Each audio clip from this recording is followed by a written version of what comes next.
केंद्र की मोदी सरकार ने जातिगत जनगणना कराने का बड़ा फैसला लिया, जिसे मोदी सरकार का मास्टर स्ट्रोक कहा जा रहा है। विपक्ष के साथ साथ सरकार में शामिल कुछ दलों ने भी जातिगत जनगणना की मांग की थी, जिसे शामिल थी अपना दल एस की अध्यक्ष अनुप्रिया पटेल। उन्होंने जी मीडिया से खास बातचीत में कहा कि सामाजिक न्याय की दिशा में उठाया गया ये बड़ा कदम है। उन्होंने ये भी कहा कि ये फैसला राजनीतिक लाभ के लिए नहीं, बल्कि सरकार का जनता के प्रति जो कमिटमेंट है उसके लिए लिया गया है। नमस्कार, मैं कुंदन जमयार। मोदी सरकार ने मास्टर स्ट्रोक खेला है। ये मास्टर स्ट्रोक है जातिगत जनगणना पर, और इस पर बातचीत करने के लिए हमारे साथ केंद्रीय राज्य मंत्री और अपना दल की अध्यक्ष अनुप्रिया पटेल जी मौजूद हैं, जो ये डिमांड बहुत लंबे वक्त से करती रही हैं। अनुप्रिया जी, बहुत बहुत स्वागत है आपका जी मीडिया में। आप जो सत्ता में रहते हुए, सत्ता के साथ रहते हुए जो डिमांड कर रही थी, वो डिमांड आपकी पूरी हुई? मुझे बहुत खुशी है और पूरा अपना दल ऐसा आभारी है माननीय प्रधानमंत्री जी का। उन्होंने ये ऐतिहासिक फैसला लिया वंचित वर्ग के हित में। हमारी पार्टी अपने गठन के समय से ही लगातार इसकी मांग करती आई है और मैंने स्वयं इस विषय को संसद में कई बार उठाया है। और मुझे खुशी है कि सामाजिक न्याय के अन्य विषयों के समान ही इस विषय को भी माननीय प्रधानमंत्री जी ने पूरा महत्व दिया और इस संबंध में एक बड़ा फैसला हमारी सरकार ने किया है। आपका मकसद था कि सामाजिक न्याय हो जातिगत जनगणना के बाद। आपको लगता है इस फैसले के बाद वो होगा आने वाले वक्त में? बिल्कुल होगा। देखिए, ये पहला जरूरी कदम था।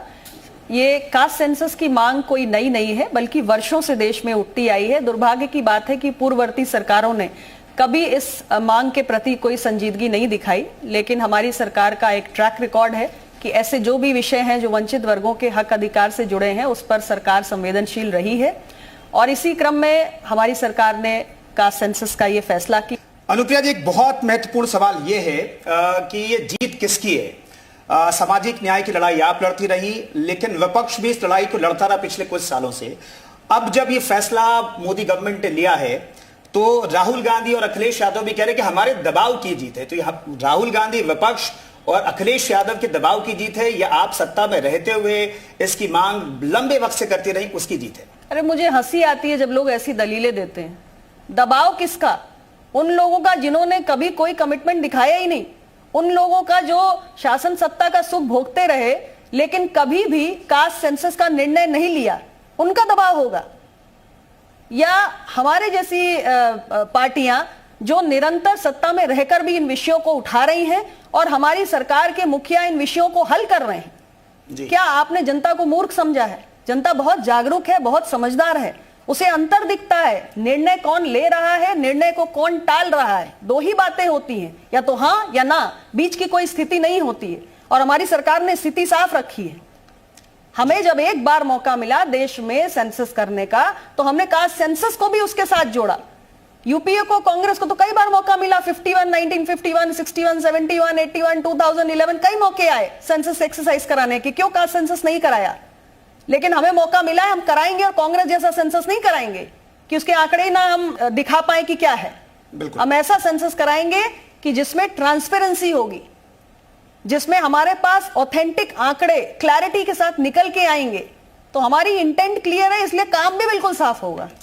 अनुप्रिया जी, राहुल गांधी ने कहा कि अच्छी बात है, हम सरकार के इस फैसले के साथ है, लेकिन उन्होंने कहा कि भाई टाइमलाइन बता दीजिए। टाइमलाइन क्या है, कब तक आप इसे पूरा करेंगे? तो आप चूंकि एक जिम्मेदार पद पर हैं, सरकार में मौजूद हैं, तो क्या राहुल गांधी कोई टाइमलाइन बताना चाहती हैं आप? हाँ, उनकी तरह 6 दशक नहीं लगेंगे।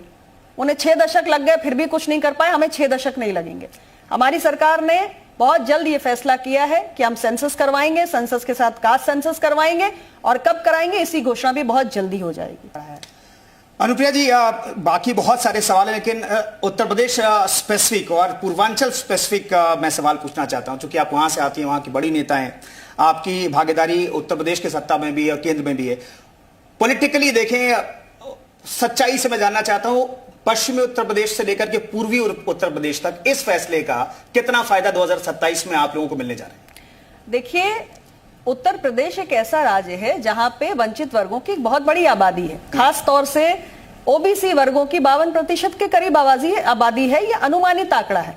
लेकिन सिर्फ उत्तर प्रदेश के संदर्भ में आप इसको मत देखिए, पूरे देश के अंदर जो ओबीसी समुदाय है, जो ओबीसी जातियां हैं, उनकी एक बड़ी आबादी है। और इतने वर्षों से लगातार हम केवल आबादी के अनुमान पे चल रहे हैं, हमारे पास कोई अपडेटेड डेटा है ही नहीं। सरकार जो नीतियां बनाती है, सरकार जो भी फैसले करती है, जो भी पॉलिसीज बनाती है, वो कहीं ना कहीं पुराने डेटा पर आधारित है। तो एक बड़ा वर्ग है और हम सब समाज जीवन में रहते हैं, हमें पता है कि एक बहुत बड़ी आबादी है, उसके आंकड़े सामने आएंगे तो निश्चित रूप से सरकार की नीतियां भी बेहतर होंगी और एक बड़ा वर्ग जो पूरे देश में है इससे लाभान्वित होगा। तो केवल उत्तर प्रदेश के परिप्रेक्ष्य में इसे मत देखिए। ये सच है कि उत्तर प्रदेश बड़ी संख्या में ओबीसी आबादी वाला राज्य है, SC ST की आबादी भी वहां पर 22.5% है, लेकिन पूरे देश के परिपेक्ष में इसे फैसले को देखिए और हम देश हित के बारे में सोचकर फैसला लेते हैं। कोई एक राज्य ही महत्वपूर्ण नहीं है, हर राज्य देश को बनाता है, हर राज्य महत्वपूर्ण है। पॉलिटिकल कंपल्शन था क्या आप लोगों के लिए? मैं इसलिए सवाल पूछ रहा हूं जल्दी से, चूंकि आपको निकलना है, मैं इसलिए पूछना चाहता हूं क्योंकि अभी जो लोकसभा चुनाव हुए, दो मुद्दा था विपक्ष के पास, एक संविधान खतरे में है और जातिगत जनगणना की मांग हो रही थी। दोनों ऐसे मुद्दे थे, क्या उसमें जो झटका लगा कि आपको नीतीश कुमार, चंद्रबाबू नायडू को आप लोगों की सरकार की जरूरत पड़ गई, इसलिए ये पॉलिटिकल कंपल्शन था ये फैसला लेना? कंपल्शन नहीं है, कमिटमेंट है। ये सरकार कंपल्शन के फंडे पे नहीं चलती, हम कमिटमेंट के मंत्र पर चलते हैं। और नीतीश कुमार जी हो, नायडू साहब हो, देखिए NDA alliance pre poll alliance है, ये पोस्ट पोल अलायंस नहीं है कि हमने सरकार बनाने के लिए किसी नए साथी को जोड़ लिया। हम तो सब साथ मिलकर चुनाव लड़े थे जी। चुनाव में कभी कभी ऊपर नीचे हो सकता है, लेकिन एनडीए को बहुमत मिला है। चुनाव एनडीए ने लड़ा था, प्रधानमंत्री नरेंद्र मोदी तीसरी बार देश के प्रधानमंत्री है, इससे कोई इंकार नहीं कर सकता। अनुप्रिया पटेल जी, आखिरी सवाल मैं जानना चाहता हूं कि देश इंतजार कर रहा है, फैसला तो हो गया है, उसका रिजल्ट का इंतजार देश कर, चूंकि आप सत्ता में है, सरकार में बैठी, हालांकि उसे रिवील करना बहुत मुश्किल है, लेकिन कितना जल्दी पहलगाम हमले का हम जो दर्द है, चूंकि उत्तर प्रदेश के परिवार ने भी झेला है, कानपुर के परिवार ने झेला है, शुभम द्विवेदी को हमने खोया है, तो कितना जल्दी हमें उस दर्द पर मरहम लगता हुआ दिखेगा? देखिए, प्रधानमंत्री नरेंद्र मोदी जी की सरकार है, आतंकवाद के सामने भारत ने ना कभी घुटने टेके हैं न टेकेगा, और प्रधानमंत्री ने बड़े कड़े शब्दों में देश को संदेश दिया है कि आतंकियों को और उनके आकाओं को हम दुनिया के किसी कोने से भी ढूंढ कर लाएंगे और उन्हें उनकी कल्पना से बड़ी सजा देने का हम काम करेंगे। ये घटना किसी भी कीमत पर हमें स्वीकार नहीं है, आतंकवाद के साथ किसी भी प्रकार का कोई समझौता नहीं है, भारत बहुत कड़ी कार्रवाई करेगा, देश की जनता को यह भरोसा है, समय का इंतजार कीजिए।